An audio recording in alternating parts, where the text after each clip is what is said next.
Veg sandwich செய்யறதுக்கு தேவையான பொருளுக்கு வந்து கோஸு துருவி எடுத்துங்க, கேரட்டு, ஆனியன், அதுக்கப்புறம் வந்து குடமிளகா எல்லாத்தையும் வந்து சின்ன சின்னதாக சாப் பண்ணி எடுத்து வச்சுங்க.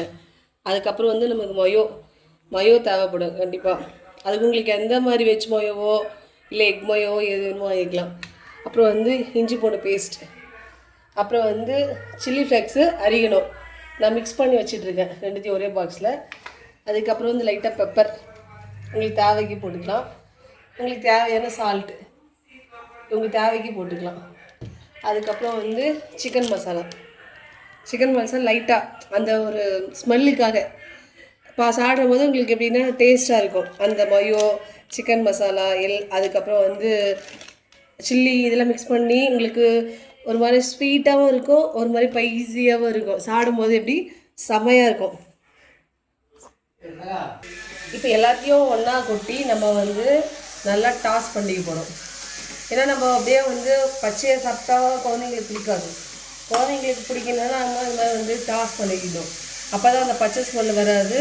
அதுக்கப்புறம் வந்து நம்ம வந்து ப்ரெட்டுக்குள்ளே வச்சு அதுக்கு மேலே மயோ இந்த இப்போ பண்ணி வச்சுருக்கோம்ல இந்த வெஜ்ஜோட ரெசிபீஸு அதெல்லாம் மிக்ஸ் பண்ணிவிட்டு அதுக்குள்ளே உள்ள ஸ்டஃபிங்காக வச்சுட்டு அதுக்கு மேலே சீஸ் வச்சுட்டு நம்ம சோயா சாஸ் லைட்டாக ஊற்றுவோம். ரொம்ப ஊற்றிட்டா உங்களுக்கு அந்த சோயா சாஸோட டேஸ்ட் வரும்.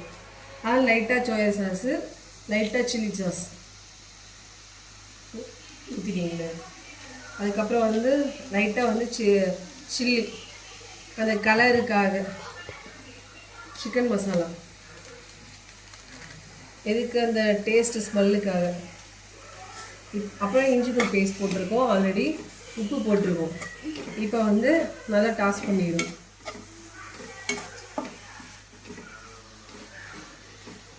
சில்லி ஃப்ளேக்ஸும் அரிகனும் மிக்ஸ் பண்ணி வச்சுருக்காங்க, அதை அப்படியே லைட்டாக தூங்க. உங்களுக்கு அது நல்லா ரொம்ப பிடிக்கும்னா நிறையா போடலாம். நாங்கள் கொஞ்சம் மீடியமாக போடுறோம். கொத்தமல்லி கறிவேப்பிலை, மயோ வந்து ப்ரெட் மேலே தடவிட்டு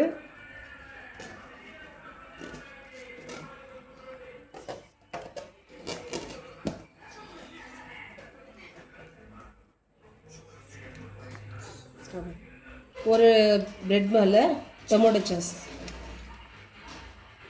உங்களுக்கு ஒரு மாதிரி டேஸ்டியாகவும் இருக்கும், ஒரு மாதிரி ஸ்பைசியாகவும் இருக்கும்.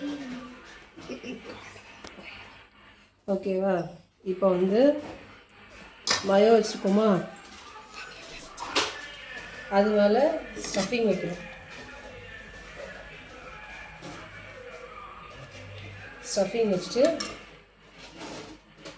சீஸ் வச்சு ஓப்பன் பண்ணி சீஸ் வச்சு க்ளோஸ் பண்ண போகிறோம். அந்த ப்ரெட்டை சீஸை வந்து இது மாதிரி ஃபுல்லாக வச்சுட்டு இதுக்கு மேலே ப்ரெட்டை வச்சு க்ளோஸ் பண்ணி நம்ம தவாவில் வச்சு ஹீட் பண்ண போகிறோம். ரோஸ்ட் ஆகி எடுத்த சாண்ட்விச் ரெடி.